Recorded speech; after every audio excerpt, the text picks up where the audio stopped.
సనాతనాన్ని ముంగటేసుకుంటే భూ పార్టీలు ఏమైనా టికెట్ వస్తుంది అనుకుంటున్నాడా, లేకపోతే పౌరణ పార్టీలు ఏమైనా షరీక్ అయిదాం అనుకుంటున్నాడా?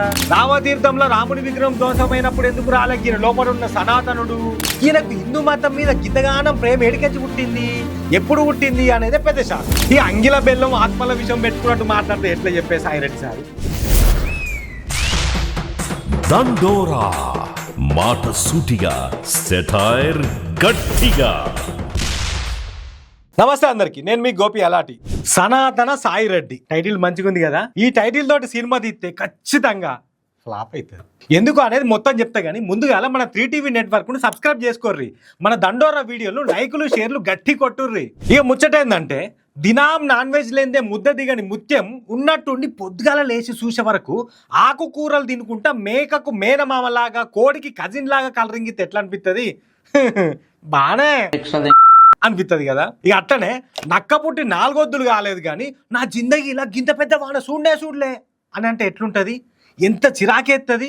ఓ గట్లే అనిపిస్తున్నదట విజయసాయి రెడ్డి పెట్టిన ట్వీట్ చూస్తున్న కొందరికి. హద్దులు దాటి మాట్లాడిందని ప్రశ్నారావును అరెస్టు చేసిరు కదా ఏపీ పోలీసు వాళ్ళు. గా ముచ్చట మీద ఆయనకు సపోర్ట్ ఇస్తున్న వాళ్ళ మీద ఇలా ట్వీట్ పెట్టిండు విజయసాయి రెడ్డి సారు. ప్రశ్నారావన్లు ప్రకాష్ రాజులు ఏడికేంచి పుట్టుకత్తున్నారు, వీళ్ళకి ఎవరు మద్దతు ఇస్తున్నారు అని మొదలుపెట్టి భారతీయ సంస్కృతి సనాతన ధర్మం అని ఏడికేడుకో పోయిండు. ఇక మరి ఈయనకు పవనన్న పూనిండో లేకపోతే ట్వీట్ పెట్టే ముంగట పవనన్న వీడియోలు గిట్ల ఏమన్నా చూసిండో గానీ హిందూ మతం మీద మస్తుగా పాయరం కురిపించిండు. హిందూ మతం మీద ఇష్టం వచ్చినట్టు మాట్లాడితే ఉరిశిక్షలు వేయాలి అని ఓ సనాతన సలహా కూడా ఇచ్చిండు. ఈ గిదే సంద అనుకున్నాడు ఏందో గాని ఓసీలకెంచి వేరే మతంలోకి కన్వర్ట్ అయినా కూడా పేరుకొస్త కులాన్ని తగిలించుకొని తిరుగుతున్నారు కొందరు. రాజకీయం కూడా ఇంకా లాభపడుతున్నారు అని రాసుకొచ్చిండు ఆ పోస్ట్ లా. అంటే ఎవరు అన్నాడు ఈ మాట? ఏపీ పాత సీఎం జగన్ అన్నను అన్నాడు. ఇక ఇది జగన్ అన్నకు సాయిరెడ్డి సార్కున్న పాత పంచాదులు అవి ఇప్పుడు అప్రస్తుతం. గానీ అసలు షాక్ ఏంటంటే, ఈయనకు హిందూ మతం మీద గింతగానం ప్రేమ ఎడికెంచి పుట్టింది, ఎప్పుడు పుట్టింది అనేది పెద్ద షాక్. మరి ఈ ప్రేమ జగన్ అన్న తోటి ఉన్నప్పుడు ఎందుకు బయటికి రాలే? మతం మారినా గానీ కులాన్ని తలగేసుకునే తిరుగుతున్నారు కొందరు అని అప్పుడు జగన్ అన్న తోటి ఉన్నప్పుడే ఎందుకు అనలే? అప్పుడు వైసీపీ అధికారంలో ఉన్నప్పుడే అంతర్వేది గుడి రథం కాలిపోయినప్పుడు ఎందుకు బయటికి రాలే? ఈయన లోపల ఉన్న సనాతన రామతీర్థంలో రాముని విగ్రహం ధ్వంసమైనప్పుడు ఎందుకు రాలే? ఈయన లోపల ఉన్న సనాతనుడు. విజయవాడలో సుబ్రహ్మణ్యేశ్వర గుడిలో వెండి సింహాల చోరీ అయినప్పుడు ఎందుకు ఈయన లోపల ఉన్న సనాతనుడు బయటికి రాలే? రాష్ట్రానికి సీఎం అయి ఉండి పండుగ పూట ఇంట్లోనే గుడి సెట్ వేయించుకున్నప్పుడు ఎందుకు ఈయన లోపల ఉన్న సనాతనుడు బయటికి రాలే? మరి అప్పుడు ఎందుకు బయటికి రాలే? ఈయన లోపల ఉన్న హిందూ మతం మీద ప్రేమ. ఏ రోజు కూడా హిందూ మతం గురించి మాట్లాడిన గీనే ఇవాళ గిట్ల మతం ముచ్చట ముంగడేసుకున్నాడంటే ఏందన్నట్టు? ఎవరి కోసం అన్నట్టు? ఇక రాజకీయాలకించి పురాగా బయటకు వచ్చేసిన ఇక ఎవసం తప్పితే నాకేమొద్దు అని మాట్లాడిన గీనే మళ్ళీ గీసొండి ముచ్చట్లు ముంగటేసుకున్నాడంటే మరి ఈయన ఉద్దేశం ఏంది?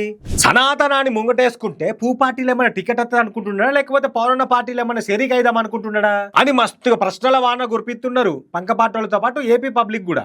ఇక ఎట్లయినా బాబు సార్కు చుట్టపైన కదా, మరి గైన పార్టీలు ఏమైనా షరీక్ అవుతాడా సాయిరెడ్డి సారు? మరి రావణ్కు ఆయనకు సపోర్ట్ ఇచ్చిన వాళ్ళకు ఉరిశిక్ష చేయాలంటున్నాడు కదా ఈ సాయిరెడ్డి. ఇక మరి అట్లయితే అక్రమాస్తుల కేసుల్లో సహనిందితులుగా ఉన్నోళ్లకు ఏ శిక్ష వేయాలి?